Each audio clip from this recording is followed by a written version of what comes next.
more as a thought shower rather than, so that in other words, there's no wrong answer. Anything, any word or any concept or any idea that you associate with literacy, just write down as soon as it comes into your head. Because I'm interested to know what people actually think of it just as a term, rather than getting into it first and then seeing what you think. So what are your initial thoughts of the term literacy? All right. This CPD was a follow-up session with literacy as a focus. I was interested to see how teachers were currently implementing literacy in their lessons and for us to help each other improve our future practice in this area. Would you like some paper? I do, yes. 10p. All right, we're coming to halfway through. Just keep writing, don't stop writing.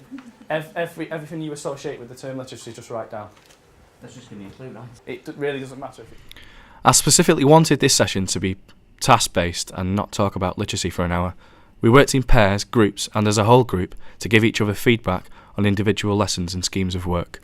I'd like to pair up now, preferably with somebody who's not in your subject area, okay? So if we've got 3 English people sat together, can you sort of mix around a bit? Words, writing, grammar, reading, language, spelling. We opened with what colleagues' thoughts were on literacy in general and then moved to a more focused set of tasks with specific outcomes. On your post-it note, you're writing down the agreed sort of terms that you both come up with that you feel... The initial task was based on what skills teachers cover already on a daily basis. It was interesting to see how many literacy skills colleagues did cover, and they now have a label for this. Put your pens down, please. Can we have a volunteer from each pair to just come and stick your post-it note around the word literacy for me? Don't all come at once, it's fine. Thank you. Just there, just around the term literacy.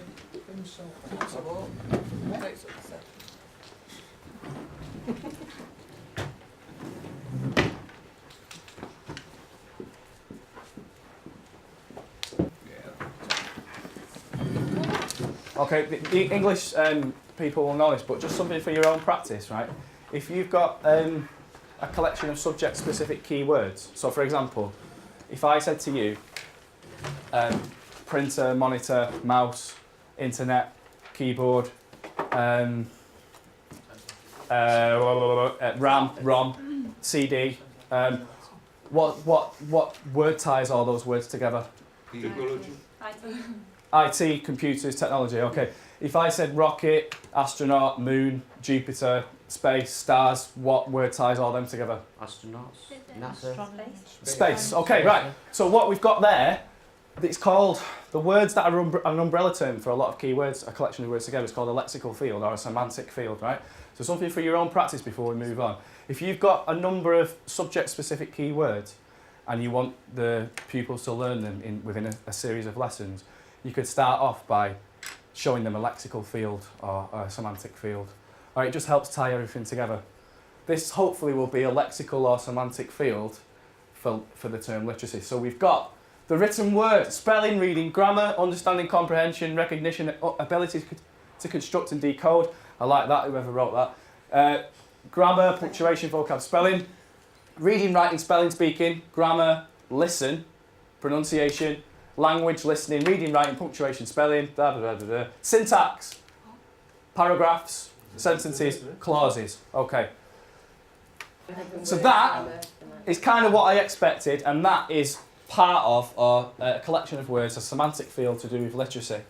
Right, the objectives of today, hopefully I'll do it within the hour, is to understand the application of literacy, everything that we've just come up with there. So the application and the benefits in your subject area. So it's basically English and literacy is split up into 3 key sections. It's reading, writing, speaking and listening. All right, and what I'd hopefully like for you to have done by the end of today is to annotate at least 2 lesson plans. This is more for the trainees than anything. A lesson plan that you've taught and evaluated and a lesson plan that you're about to teach in the near future. Okay, so I'm going to give you some starter sort of terms. So reading, again, it just echoes what you've written there, so you do know what you're talking about in terms of literacy. But I want you to now think, and you can work in pairs again, I want you to think about how each of these skills might fit in with your subject area. So it might be even be just an activity, it might be a whole lesson, it might be a whole scheme of work. How can these skills, so for example with reading you've got comprehension, inference, which is just a posh word for guessing, right? So if you infer something, decoding for meaning, information retrieval, looking through a text and finding keywords or finding certain information, and interpretation. Writing, vocabulary, sensory structure, everything that you put on there. And oracy, phonological awareness, which is basically a posh term for being able to count syllables in words, spell phonetically, that kind of thing. Reading aloud, confidence, projecting your voice, and empathy for others when you're listening to them. All right. So each of those skills there are more, but I'll just put them on there to start you off. Have a think about how one of those or all of those fit in with an activity, a lesson, or a scheme of work in your subject area. All right, so you can talk to people from different subject areas again and just share maybe another mind map or a list about how each one of them or a few of them could fit in your subject area. What kind of keywords would be associated with your subject? So just give me an example. Chemicals. All right. So the term chemical. All right. If that was in a particular context in a particular sentence, it's about people looking at a sentence and just being able to actually decode what the writer's on about, why the writers use that word. It can be as simple as that. And something like maybe in English, if the pupil recognises a metaphor. So for example, in Hamlet it says he has a sea of problems.